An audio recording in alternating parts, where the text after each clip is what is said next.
Hello, Mark. My name is May from Sophomore, and my student number is 45. Today I'm going to read an article called Feats of Memory Anyone Can Do by Joshua Foer. I'd like to invite you to close your eyes. Imagine yourself standing outside the front door of your home. I'd like you to notice the color of the door, the material that it's made out of. Now visualize a pack of overweight nudists on bicycles. Laughter. They are competing in a naked bicycle race, and they are headed straight for your front door. I need you to actually see this. They are pedaling really hard. They are sweaty. They are bouncing around a lot. And they crash straight into the front door of your home.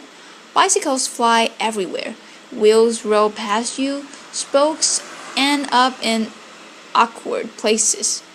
Step over the threshold of your door into your foyer, your hallway, whatever on the other side, and appreciate the quality of the light. The light is shining down on Cookie Monster. Cookie Monster is waving at you from his perch on top of a tan horse. It's a talking horse. You can practically feel his blue fur tickling your nose. You can smell the oatmeal raisin cookie that he's about to shovel into his mouth. Walk past him into your living room. In your living room, in full imaginative broadband, picture Britney Spears. She is scantily clad. She's dancing on your coffee table, and she's singing Hit Me Baby One More Time.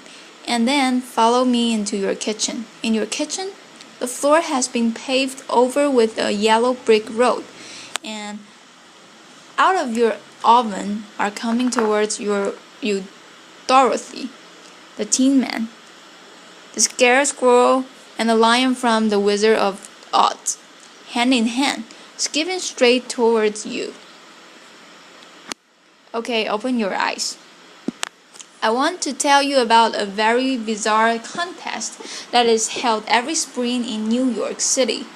It's called the United States Memory Championship, and I had gone to cover this contest a few years back as a science journalist, expecting, I guess, that this was going to be like the Super Bowl of savants.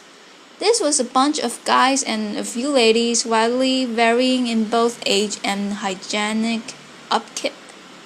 Laughter. They were memorizing hundreds of random numbers, looking at them just once.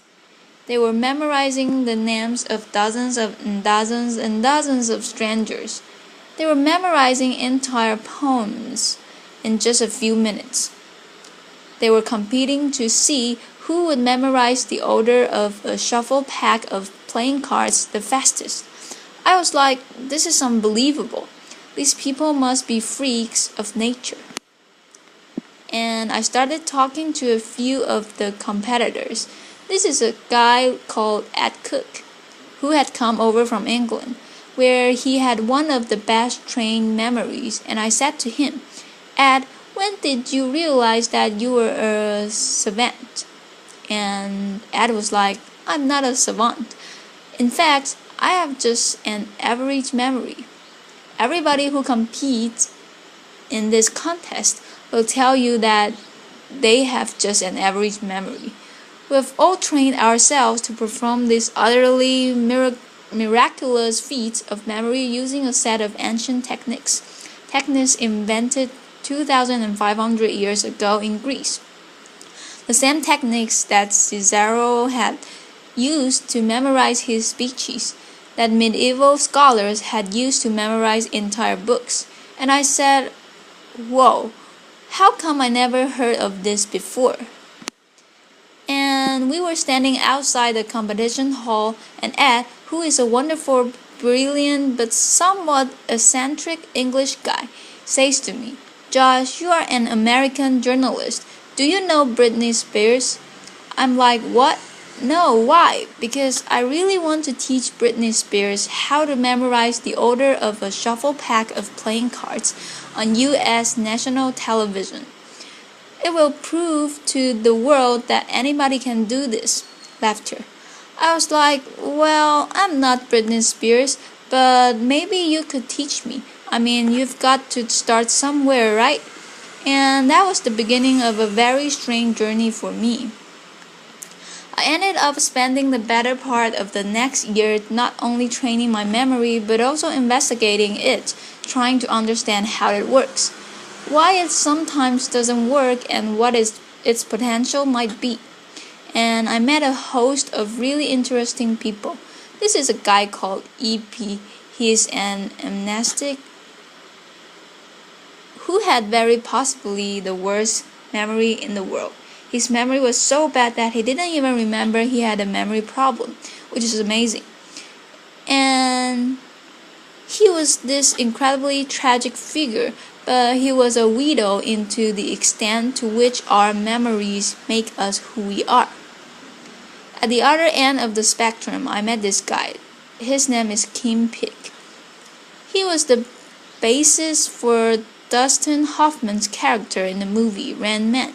We spent an afternoon together in the Salt Lake City Public Library memorizing phone books, which was scintillating. Laughter. And I went back and I read a whole host of memory treatises written 2,000 plus years ago in Latin, and in antiquity, and then later in the Middle Ages. And I learned a whole bunch of really interesting stuff. One of the really interesting things that I learned is that once upon a time, this idea of having a trained, disciplined, cultivated memory was not nearly so alien as it would seem to us to be today. Once upon a time, people invested in their memories in laboriously furnishing their minds. Over the last few millennia, we've invested a series of technologies from the alphabet to the scroll to the codex, the printing press, photography, the computer, the smartphone, that have made it progressively easier and easier for us to externalize our memories, for us to essentially outscore this fundamental human capacity. These technologies have made our modern world possible, but they have also changed us. They have changed us culturally, and I would argue that they have changed us cognitively. Having little need to remember anymore, it sometimes seems like we've forgotten how. One of the last places on earth where you still find people passionate about this idea of a trained, disciplined, cultivated memory is at this totally singular memory contest. It's actually not that singular. There are contests held all over the world. And I was fascinated. I wanted to know, how do these guys do it? A few years back, a group of researchers at University College London brought a bunch of memory champions into the lab.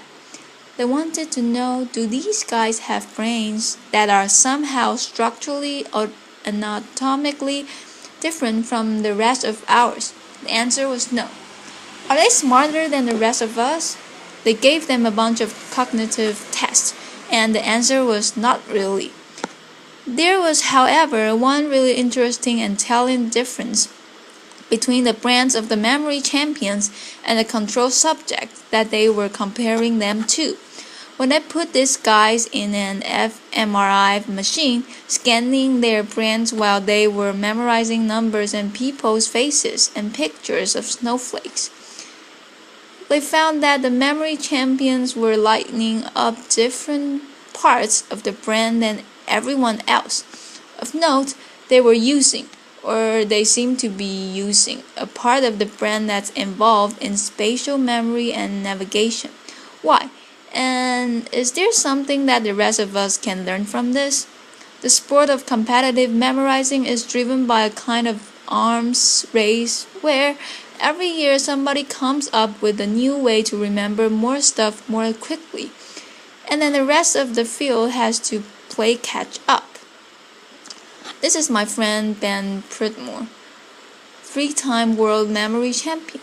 On his desk in front of him are 36 shuffle packs of playing cards that he is about to try to memorize in 1 hour, using a technique that he invented and he alone has mastered. He used a similar technique to memorize the precise order of 4,140 random binary digits in half an hour. Laughter. Yeah. And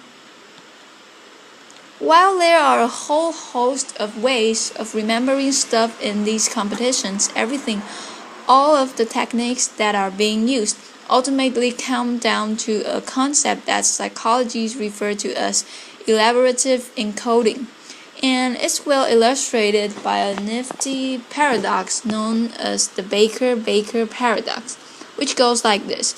If I tell you two people to remember the same word, if I say to you, remember that there is a guy named Baker, that's his name. And I say to you, remember that there is a guy who is a baker, okay?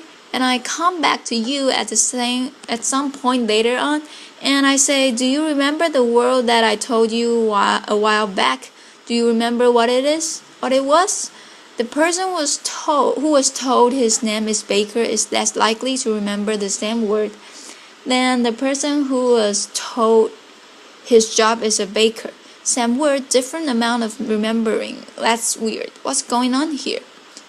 Well, the name Baker doesn't actually mean anything to you. It is entirely untethered from all of the other memories floating around in your skull.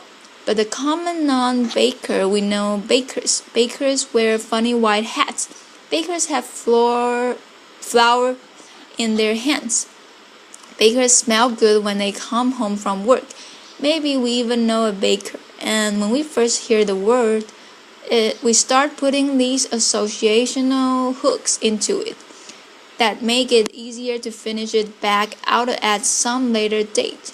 The entire art of what is going on in these memory contests and the entire art of remembering stuff better in everyday life is figuring out ways to transform capital B bakers into lowercase b bakers, to take information that is lacking in context, in significance, in meaning, and transform it in some way, so that it becomes meaningful in the light of all the other things that you have in your mind.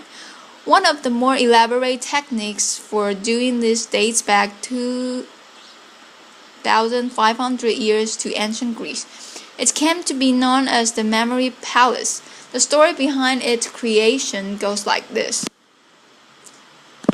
There was a poet named Simonides who was attending a banquet.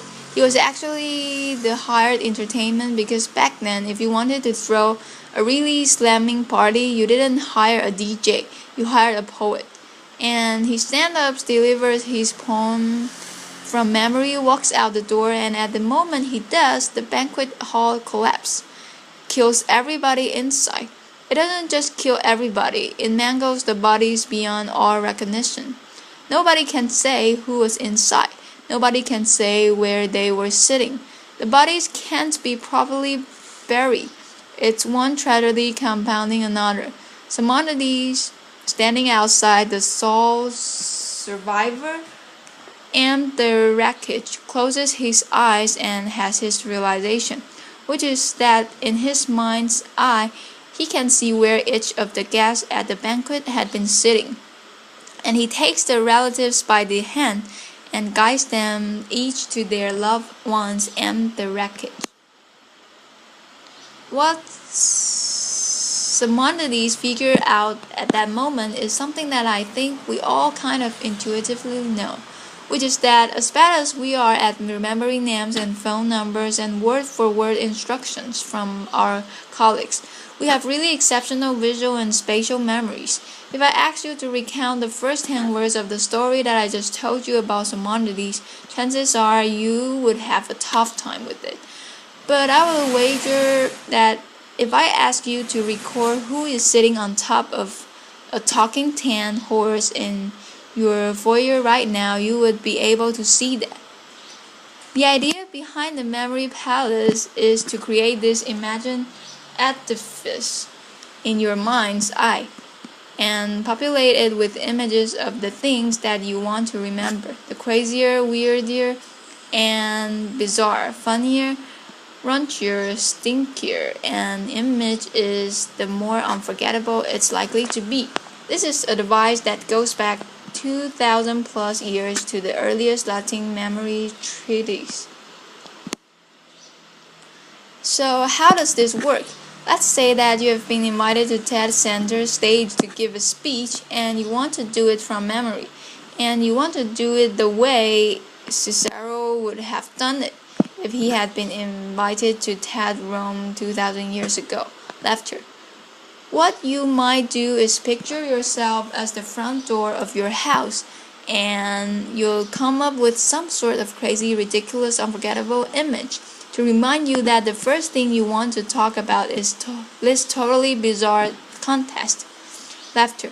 And then you'll go inside your house and you would see an image of Cookie Monster on top of Mr. Ed, and that will remind you that you would want to then introduce your friend to Ed Cook.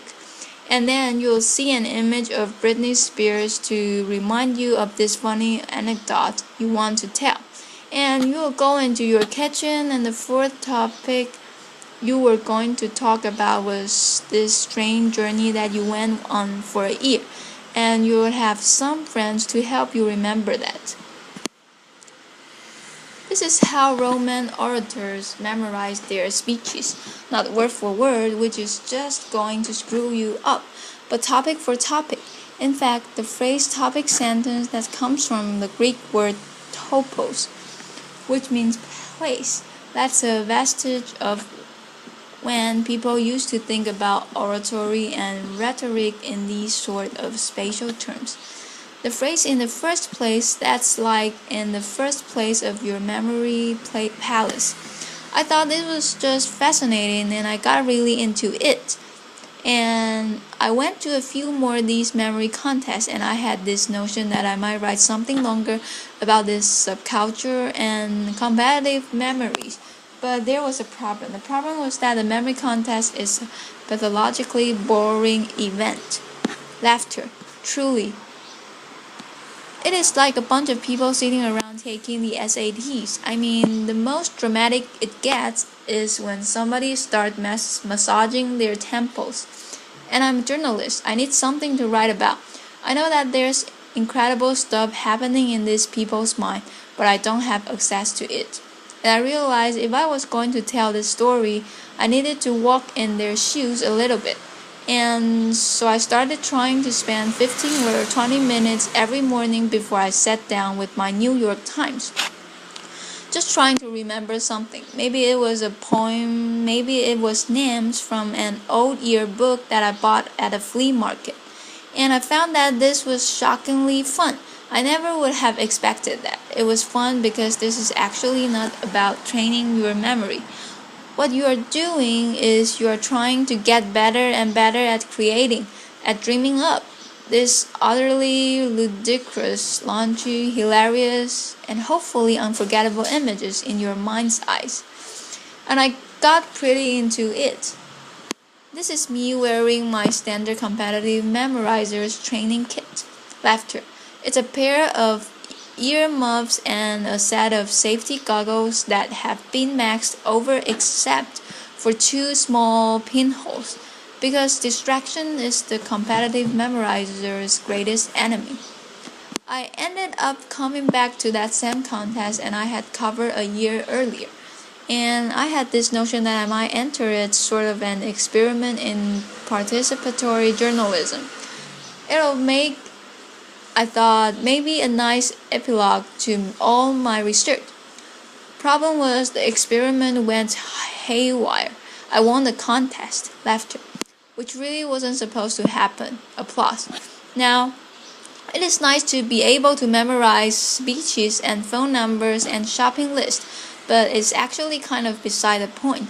These are just tricks. They work because they are based on some pretty basic principles about how our brains work. And you don't have to be building memory palaces or memorizing packs of playing cards to benefit from a little bit of insight about how your mind works. We often talk about people with great memories as though it were some sort of an innate gift. But that is not the case. Great memories are learned at the most basic level. We remember when we pay attention. We remember when we are deeply engaged. We remember when we are able to take a piece of information and experience and figure out why it is meaningful to us, why it is significant, why it's colorful, when we are able to transform it in some way that makes sense in the light of all of the other things floating around in our minds, when we are able to transform bakers into bakers. The memory palace, these memory techniques, they are just shortcuts. In fact, they are not even really shortcuts. They work because they make you work. They force a kind of depth of processing, a kind of mindfulness that most of us don't normally walk around exercising. But there actually are no shortcuts. This is how stuff is made memorable. And I think if there's one thing that I want to leave you with, it's what E.P. the amnestic, who couldn't even remember he had a memory problem, left me with, which is the notion that our lives are the sum of our memories. How much are we willing to lose from our already short lives by losing ourselves in our Blackberries, our iPhones, but by not paying attention to the human being across from us who is talking with you, by being so lazy that we're not willing to process deeply. I learned firsthand that there are incredible memory capacities latent in all of us. But if you want to live a memorable life, you have to be the kind of person who remembers to remember. Thank you. Applause. This is the end of my recording. Thank you, Mark.